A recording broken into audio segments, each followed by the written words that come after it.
Fala galera do Pega Deus. Pera aí. Como é a música aí? Não, pera aí, parou. Pessoal, só vai ouvir essa música aí depois do resultado do Enem, sabe quem é? Só quem assistir todos os nossos vídeos, quem curtir também, quem se inscrever no nosso canal e quem ativar as notificações. Senão, meu amigo, próximo ano de novo, meu amigo, aqui assistir nossas aulas, beleza?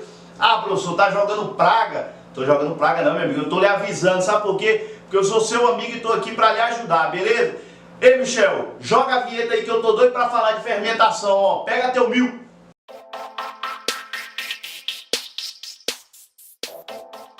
Pessoal, hoje o assunto é aqui, ó, fermentação, ó. Vamos falar um pouquinho sobre essa parte de energética celular. O que é essa fermentação? A fermentação, pessoal, é um processo, é uma maneira de se obter energia química sem utilizar oxigênio e sem também você ter uma cadeia transportadora de elétrons, ou seja, você não tem respiração celular aqui. Ah, professor, mas como é que o alimento pode ser oxidado sem a respiração celular? É muito fácil. Um dos principais, primeiro você tem que saber o que é oxidação, né? O que é essa oxidação? De uma maneira bem simples, oxidação é a perda de elétrons para um aceptor de elétrons. O oxigênio é um ótimo aceptor, de fato. Por quê? Por causa da sua alta eletronegatividade. Então ele consegue puxar os elétrons para próximo dele. Só que ele não é o único, apesar de ser muito bom, tá certo? Na respiração celular ele é utilizado, por exemplo, lá na fosforilação oxidativa. Na fermentação, como você não tem essa fase, quem faz o papel de aceptor, tá bem aqui, é o NAD+, tá certo? Lá na glicólise, porque na fermentação você só tem essa fase de glicólise, da quebra do açúcar, tá certo? Esse NAD aqui, pessoal, ele vai ser reduzido em NADH, tá certo? O NADH, ele vai receber esses elétrons e vai receber também os hidrogênios que são liberados no processo de oxidação do açúcar, beleza? Mas para onde é que vai esses elétrons aqui que estão no NAD? Lá na respiração celular, eles são passados para a cadeia transportadora de elétrons. Aqui o que é que acontece, pessoal? Esses elétrons vão ser passados ou para os ácidos pirúvicos ou então para algum derivado deles, que nós vamos já falar um pouquinho mais na frente, tá ok? Aí você pergunta aqui, ó, professor, por que o NAD não acaba para produzir essa energia? Eu estou utilizando esse NADH que está cheio de elétron, não está passando para ninguém, não está passando para a cadeia transportadora de elétron e esse NAD não acaba para produzir essa energia. Uma coisa, ó, lembra, se a gente só tem glicólise, quantos ATPs a gente forma aqui no saldo final? 2 ATPs, tá certo? Não esquece disso, pessoal, 2 ATP, ou seja, o saldo da fermentação é muito menor do que da respiração celular, tá certo? Eu te explico rapidamente por que esse NAD aqui não acaba. O NADH vai passar os seus elétrons lá para o ácido pirúvico. Por exemplo, quando a gente for falar já de fermentação alcoólica, ele vai passar lá para o acetaldeído. Quando a gente for falar de fermentação lática, ele vai passar direto para o ácido pirúvico, tá certo? Aqui é o que passa direto é trem, aqui é recuperação, meu amigo. Pessoal, agora nós vamos falar da fermentação de fato, tá certo? Existem várias formas de fermentação. O que é que diferencia uma forma da outra? O produto final. Eu vou falar de duas aqui, talvez as principais, as que são mais comentadas. Olha pra cá, ó. Fermentação alcoólica e fermentação lática. Primeiro vamos começar com a fermentação alcoólica. Produto dessa fermentação, desse processo, pessoal, é muito apreciado, um dos produtos, né, muito apreciado por uma galera aí afora, né, que é o álcool etílico. Olha só, aqui no nosso canal a gente não tem ninguém que aprecie, tá? Tem gente aqui que tem até nojo desse tal de álcool, tá? Bebida alcoólica, tá? O pessoal não gosta não. Comenta aí, vê se vocês concordam, tá bom? Comenta aí. Mas presta atenção, ó.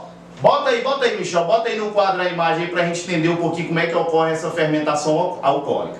Olha só, você vê aí que a glicose, ela tá sendo quebrada, tá sendo totalmente oxidada. Esses elétrons estão sendo passados do NAD para o NADH. Dá para ver que está formando o NADH, né? A gente forma primeiro o ácido pirúvico.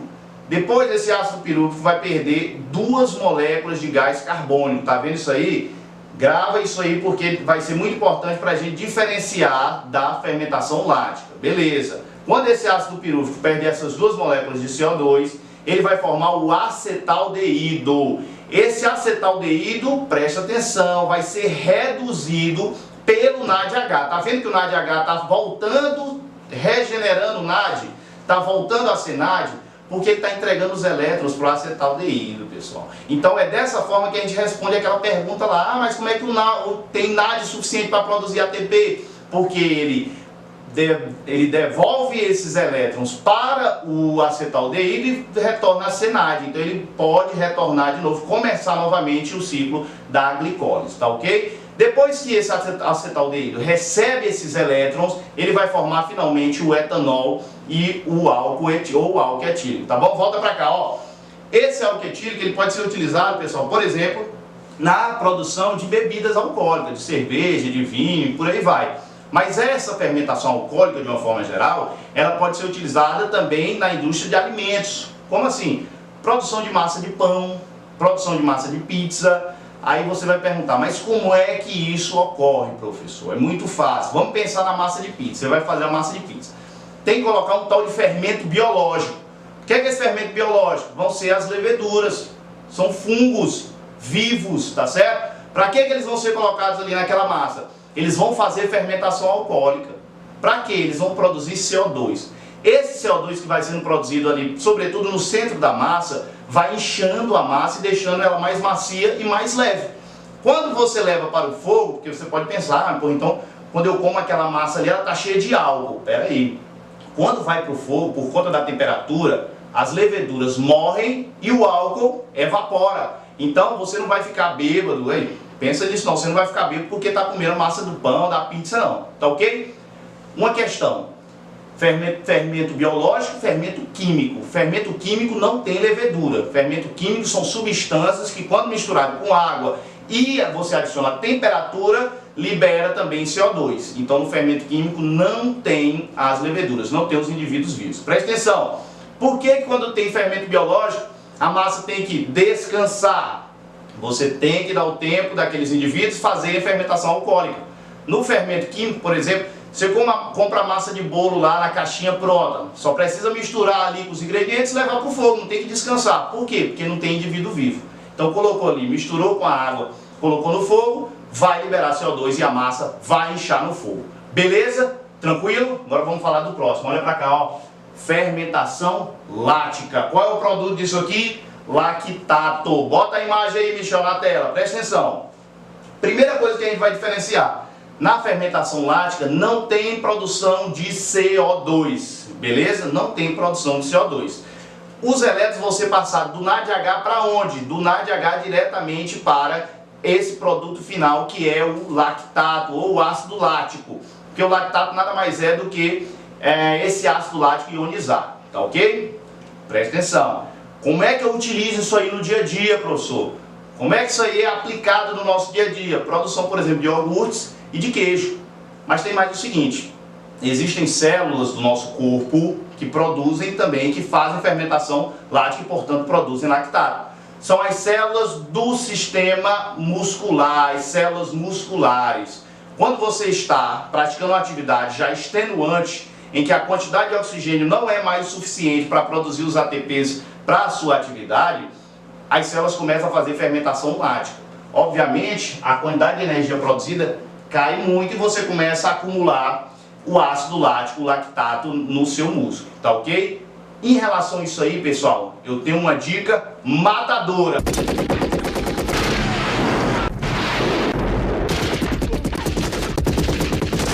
A dica matadora é o seguinte, pessoal, até pouco tempo se achava que o cansaço muscular, a fadiga, as dores musculares depois de uma atividade extenuante era por causa do acúmulo de lactato no músculo. Hoje em dia, fique esperto, ó, espalha por aí pro pessoal para vir assistir aqui no nosso canal. Ó. Hoje em dia se sabe que essa dor muscular ocorre muito mais por causa do acúmulo de íons de potássio.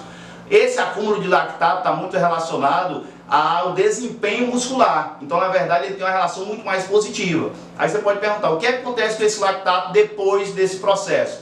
Ele vai ser levado lá para o fígado, vai ser destruído, formado novamente ácido pirúvico. Como o teu corpo, depois desse tempo, vai ter oxigênio suficiente para fazer a respiração celular, esse ácido pirúvico vai entrar na mitocôndria, vai fazer a respiração celular e vai formar os 38 ATPs, beleza? Fica ligado nessa dica matadora.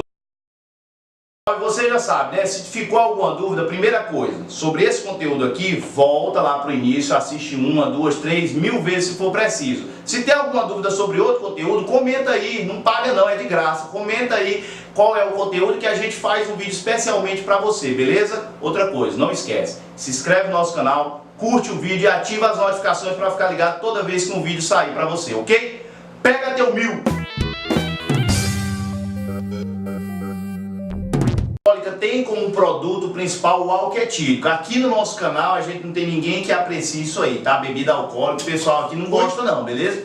Já é isso, sai daqui.